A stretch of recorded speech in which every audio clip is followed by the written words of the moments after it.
Now, our next movie is not in the same league. It's Murder by Decree, yet another Sherlock Holmes film. Why so many Sherlock Holmes films? Well, as the cost of making films gets higher and higher, film companies seem to be playing it safer and safer with remakes, sequels, tried and true subjects like Sherlock Holmes and Dracula, films that don't take many risks, films that don't take any risks. Murder by Decree is a quite violent film. In fact, it's so bloody, I think it should really be rated R instead of PG. In that picture, Christopher Plummer plays Sherlock Holmes. Late in the film, he confronts England's Prime Minister, played by John Gielgud, with evidence that a series of killings of low-rent prostitutes leads right up to the throne of England for its prime suspect. You accuse? But it is proof we need, Mr. Holmes. You've heard this tragic story now. But what is your link with Annie Crook? Where is your proof? You have no proof. Only surmise. Wild conjecture. I have proof. I have proof that a woman was cynically taken in marriage. I have proof of the husband's name, that a child was born. I have proof that the woman was committed to an asylum by order of that same Spivey.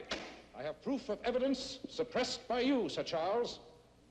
Evidence which seemed to accuse a member of the sacred order to which you all belonged.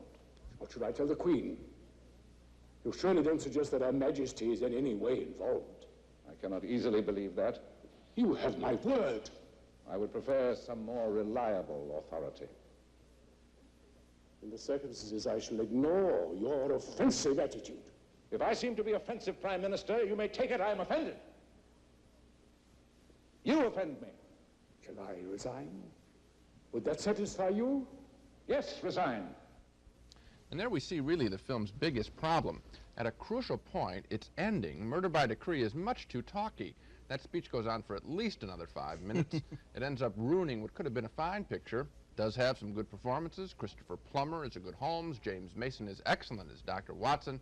But the film's long, talky passages really obliterate all the thrills. You know, Gene, you're right. I was thinking there can't have ever been that many thrillers that suddenly, at the end of an hour and a half of action and so forth, stabbings and burnings, and you're right, it's very violent, suddenly we get, you said 5 minutes, I'd say at least 10 minutes of inexplicable dialogue. They recapitulate what happens.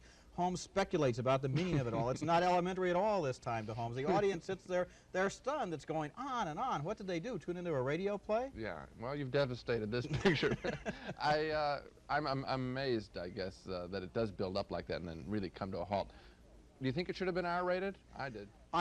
Perhaps so. Yeah, it's a pretty bloody picture for a PG. It's not a family Sherlock Holmes movie. Yeah, I would not take my kids to the film, and in fact, I wish I didn't have to go myself. Well, I'm sorry, but you did. Yeah. I also agree that Murder by Decree, the Sherlock Holmes film, is much too talky when it should be thrilling.